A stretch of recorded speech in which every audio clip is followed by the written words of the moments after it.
Magandang gabi everyone. Shout out everyone. So ayan, ginabi na nga pala tayo sa ating pag-uwi. Maabot na naman natin ang traffic. Shout out sa lahat ng mga motorista na nasa traffic ngayon. Magandang gabi at ingat-ingat tayo sa ating pagmamaneho. Galing nga pala ako ng trabaho dito sa Makati. Patungo tayo ng Laguna. So dito pa lang tayo sa EDSA. Tatahakin natin ang EDSA from Buendia to Magallanes. Iyan ang sitwasyon natin dito sa ating EDSA ngayong gabi. Magandang gabi sa lahat. Tuloy lang ang biyahe kahit traffic. So mag-iingat pa rin para sa ating kaligtasan. Sa mga motoristang na traffic dyan, magkalma lang tayo para iwas tayo sa disgrasya. So yeah, dito na nga pala ako sa ilalim ng tunnel.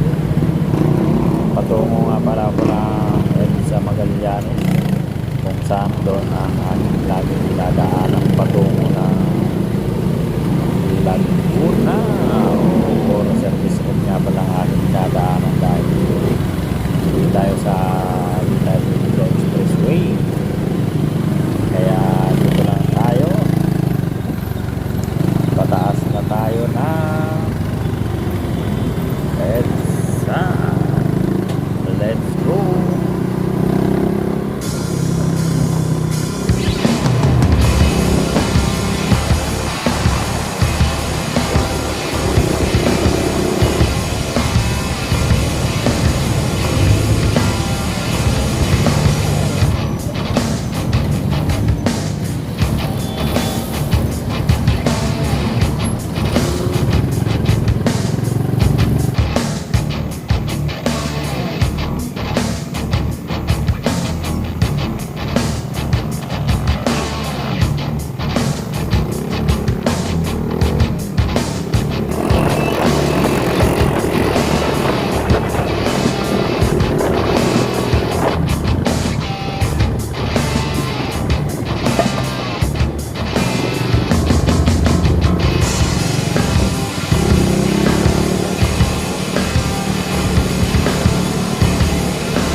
So ayan, nakalapit na tayo sa EDSA. Dito na tayo sa patungo ng Sukat Bikutan. Dito pa lang tayo sa Testa.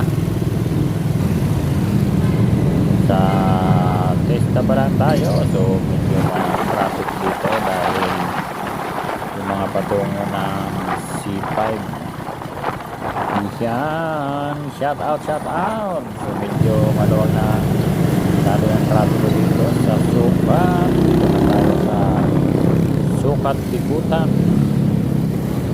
Ito ang inyong iwasan. Huwag kayo magpagsiksikan lalo dyan sa mga truck na ganyan dahil hindi kayo mapapansin yan. Kaya siguraduhin pag mag-overtake na maluwag ang iyong kalsada ang tinatahak para iwas disgrasya.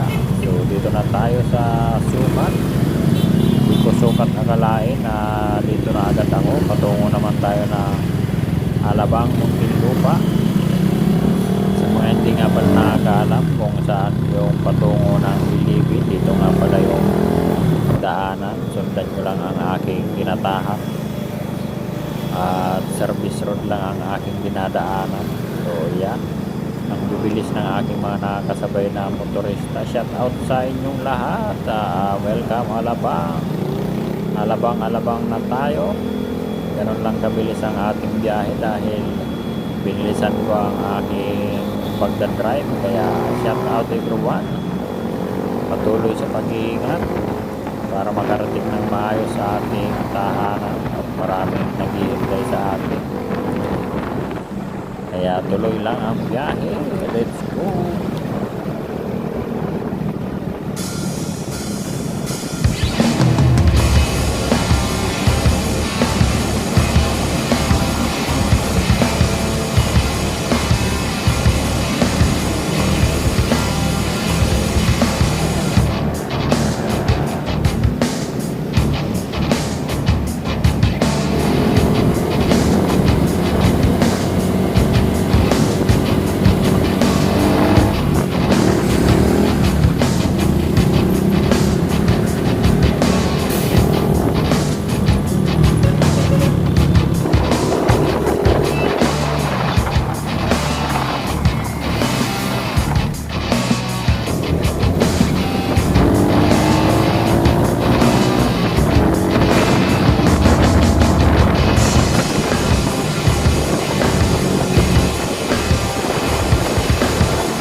So yan, update tayo. Dito na tayo sa Binyan, Laguna. So medyo kaunti na lang ang ating gas. Kailangan natin mag-gas sa Petron. Ito nga pala ang aking stopover, Petron gasoline. So magdagdag tayo ng gas para tuloy ang ating biyahe. Hindi tayo ubusan ng gasolina at hindi tayo magtulak. So yan, nagbayad na ako at let's go again. Mahirap nga pala tumawid dito, kaya kailangan maging alunto ka dahil ang bibilis ng mga kasalubong. Yan ang sinasabi ko, munti ka na si ate dahil sa palit natin dahil. So yan, nakatawid na nga pala ako. Tuloy ang ating biyahe. Kahit medyo man-traffic, kailangan natin makausad kahit papano, kaya sabay lang tayo dito sa daloy ng mga trapiko. Panatilihin maging kalmado para sa ating magandang biyahe. Shout out sa mga nakasabayan ko dyan. Maging kalmado lang tayo sa ating tinatahak na kalsada. Yan, dito na tayo sa Cabuyao. Update.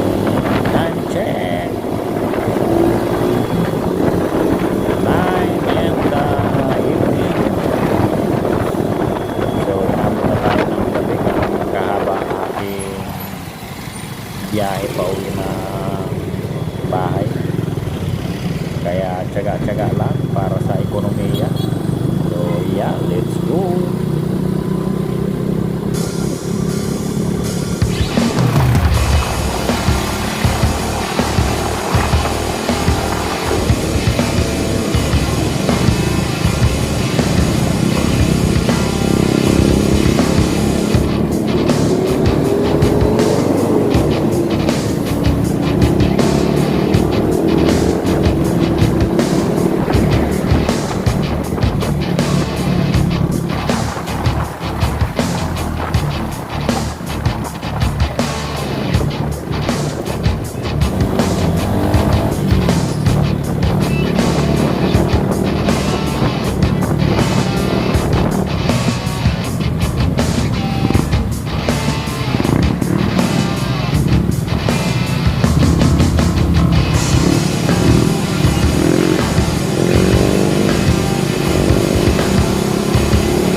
update na tayo, kaunting embon na lang. Dito na tayo sa Calamba, Laguna, kung saan dito makikita mga sakayan ng mga bus terminal patungo ng Lucena, San Pablo, Batangas, at syempre ang aking paboritong Bicol Express, Bicol Region.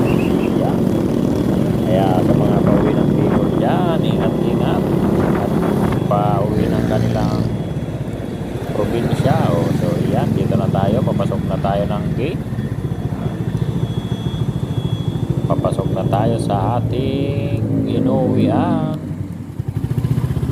So, nakarating din tayo ng maayos. Salamat sa Diyos at ginabayan niya tayo ng maayos pa uwi sa ating pamilya at pagdadrive. So, hanggang dito na lang. Maraming salamat sa inyong lahat. Hanggang sa muli.